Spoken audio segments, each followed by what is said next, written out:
গোপালগঞ্জ ২ আসনে প্রচার প্রচারণায় ব্যস্ত প্রার্থীরা ভোটারদের দ্বারে দ্বারে ছুটছেন তারা। সেখানকার সবশেষ খবর জানাতে যুক্ত হচ্ছেন সহকর্মী নুরুল আলম ফয়সাল। ফয়সাল, প্রার্থীদের প্রচার প্রচারণা কেমন দেখছেন গোপালগঞ্জ ২ আসনে এবং নির্বাচনের সবশেষ পরিস্থিতি কেমন সেখানে জানাবেন? ধন্যবাদ আয়েশা। আসলে আপনি যেটি বলছিলেন যে গোপালগঞ্জ ২ আসনে কিন্তু প্রার্থীরা প্রচার প্রচারণায় ব্যস্ত সময় পার করছেন। বিশেষ করে নির্বাচন যতটা ঘনিয়ে আসছে প্রার্থীদের ভোটারদের কাছে যাওয়ার প্রবণতা, ভোটারদের কাছে গিয়ে তাদের যে প্রতিশ্রুতি সেটি কিন্তু তারা ব্যক্ত করছেন এবং ভোট চাইছেন। বিশেষ করে গোপালগঞ্জ ২ আসনে যে ১৩ জন প্রার্থী রয়েছেন তাদের মধ্যে বিএনপি, জামায়াত সহ ১০ দলীয় জোটের যে প্রার্থী রয়েছেন, স্বতন্ত্র প্রার্থীরাও কিন্তু রয়েছেন। এই মুহূর্তে আমার সাথে রয়েছেন গোপালগঞ্জ ২ আসনের স্বতন্ত্র প্রার্থী কামরুজ্জামান ভূঁইয়া।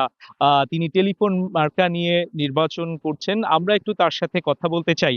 আসলে আপনার কাছে জানতে চাই যে গোপালগঞ্জ ২ আসনে আপনি নির্বাচন করছেন। ভোটারদের কাছে কি ধরনের প্রতিশ্রুতি দিচ্ছেন? সেই সাথে ভোটারদের কতটা স্বতঃস্ফূর্ততা দেখতে পাচ্ছেন? ভরসা পেতে নিজেকে হতে হয় পাতের মতো দৃঢ়, ঠিক যেমনটা জেরুসালেম। ধন্যবাদ স্টার নিউজ। আমরা আসলে যেদিন থেকে নির্বাচনী প্রচারণা শুরু করেছি ২২ তারিখের পরের থেকে ২২ তারিখের পরের থেকে আসলে স্বতঃস্ফূর্তভাবে মানুষ আমাদের পাশে আছে, কাছে আছে। আপনারা জানেন যে গোপালগঞ্জ ২ আসন এটা আসলে ঐতিহাসিক একটা আসন এবং এইখানে মানুষ চায় তাদের ভোট দিতে, তাদের ভোটের অধিকার প্রতিষ্ঠা করতে।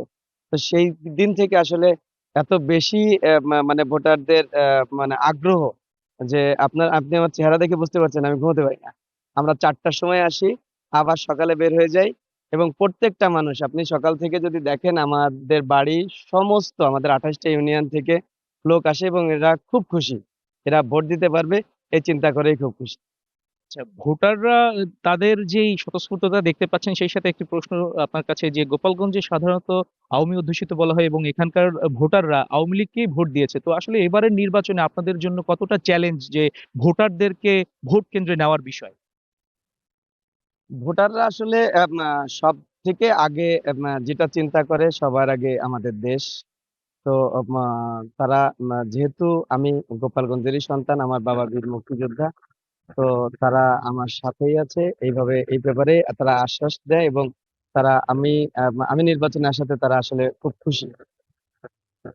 ধন্যবাদ। আয়েশা, যেমনটি শুনছিলেন আসলে গোপালগঞ্জ ২ আসনের যিনি প্রার্থী, স্বতন্ত্র প্রার্থী কামরুজ্জামান ভূঁইয়া তিনি আসলে প্রার্থীদের কাছে যাচ্ছেন, ভোটারদের কাছে যাচ্ছেন। ভোটারদের কাছ থেকে যে সাড়া পাচ্ছেন তাতে তিনি আশা করছেন যে এবারের নির্বাচনে তিনি জয়লাভ করবেন। তো এই ছিল আমার কাছে গোপালগঞ্জে থেকে প্রচার প্রচারণার সবশেষ খবরাখবর। ফয়সাল, আপনাকে ধন্যবাদ। দর্শক, গোপালগঞ্জ ২ আসন থেকে আমাদের সাথে প্রচার প্রচারণার খবর জানাচ্ছিলেন সহকর্মী নুরুল আলম ফয়সাল।